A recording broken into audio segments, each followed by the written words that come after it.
Hi, I'm the Global Runner and I live in Calgary, Alberta.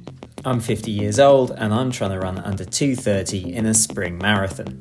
In this episode, I'm going to go through my background as a runner and explain why I think my running history impacts my training future. I'm off to the athletics track.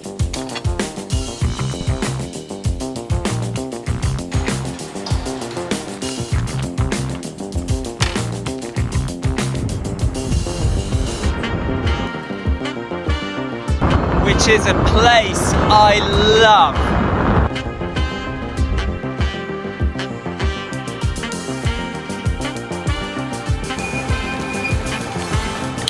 And that's probably because I'm so familiar with it. I've spent a lot of time at the athletics track.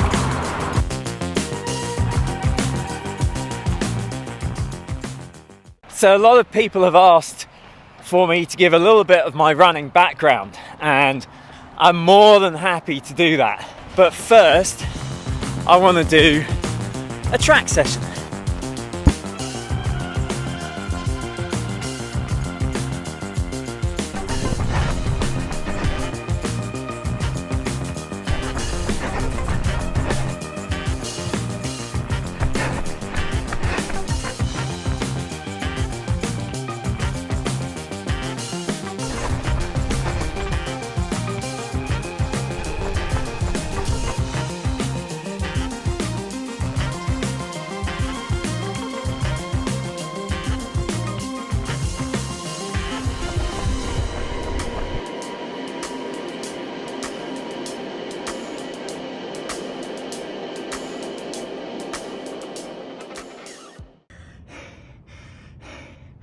Okay, we're done. I spent a lot of time at the athletics track and I'm very comfortable down here. And I think your running background impacts your training future. And what I mean by that is, if you've got a track background and you're doing a marathon, I think you have to focus more on mileage. Whereas if you're doing a marathon and you've got an ultra background, you have to focus more on track, obviously. And I always think of my good friend Blaine when I'm thinking through this issue. Blaine started life as a cross-country skier and then became an ultra runner. And he is running super fast times at the marathon, sub 2:30. But when he focuses on the marathon, he focuses more on speed work and reps and intervals. Whereas when I focus on the marathon with a track background, I'm focusing more on mileage and longer efforts. And I think part of what we're looking at is you gotta work what doesn't come naturally to you. So my mum and dad were runners. My dad ran a 2:59 marathon and my mum ran a 3:50 marathon. So I was always a runner. I was a skinny little kid, small, not really suitable for team sports, and really cut out mainly to be a runner. And I would say I was okay. I was a decent club runner. I ran a 1:56 800, 4:03 1500, 15:42 5k, but nothing spectacular, nothing that you would say was amazing. But I did have a running background, which has been a massive advantage in later years. I ran my first marathon in 2003, which was the London Marathon. I was trying to get under 2:30, and like every maiden marathon runner, I went off at that pace, struggled early, went through halfway in 74 and did a 2:50. So that was a chastening introduction to marathon running. So funnily enough, I was digging through this old box of CDs back here in the garage and I found this box. And inside this box were two things. First of all, I found, remember these? This is a Sony Walkman mini disc player. They were popular for a hot minute in the early 2000s, I guess. Didn't last, MP3 took over. But yeah, found my old one. The second thing I found, which I thought was lost forever, was my 2003 London Marathon medal. Look at that.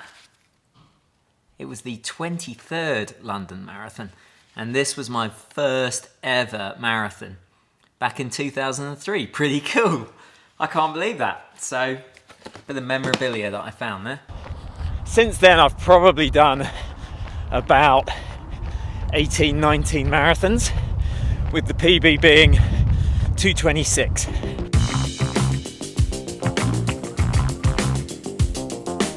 Get a large oat latte, please. Thank you. Appreciate it. Thank you.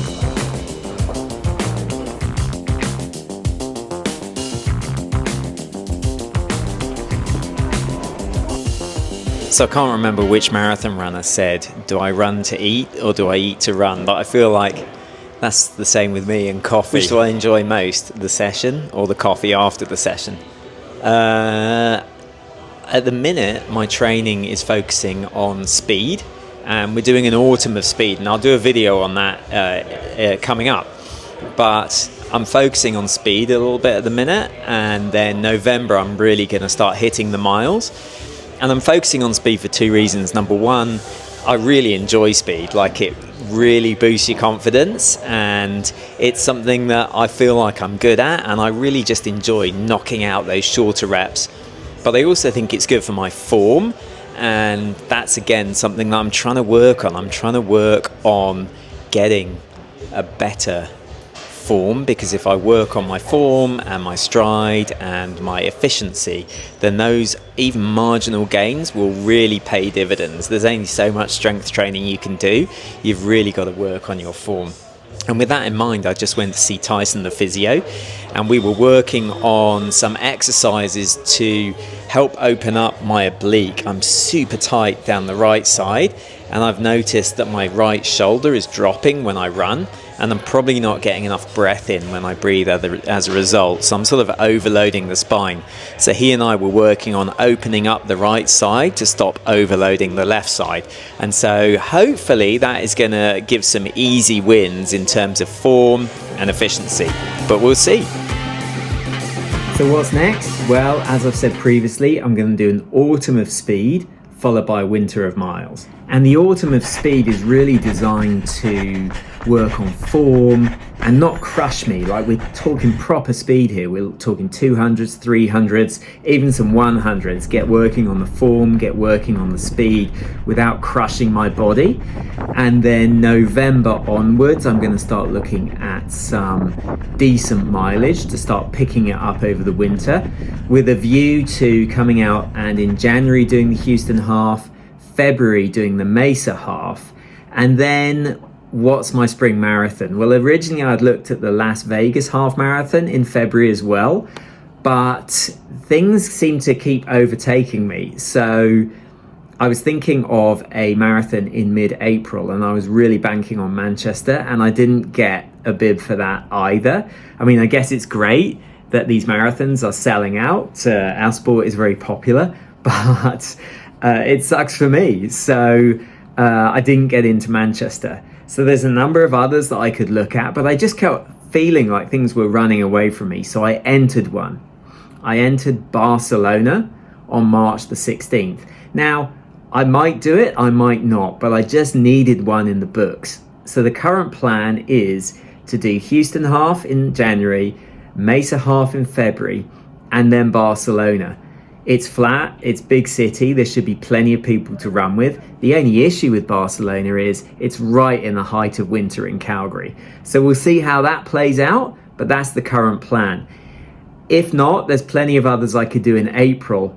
I've got this real yearning to do Fargo for some reason, so there's time to do Barcelona on March the 16th, Fargo on May the 31st, and then New York in November. So we've got a bit of a plan coming together, but we'll see how it all plays out. So thanks for watching. Please subscribe. We're getting up there and I really appreciate it. Click that like button and I'll see you on the next one.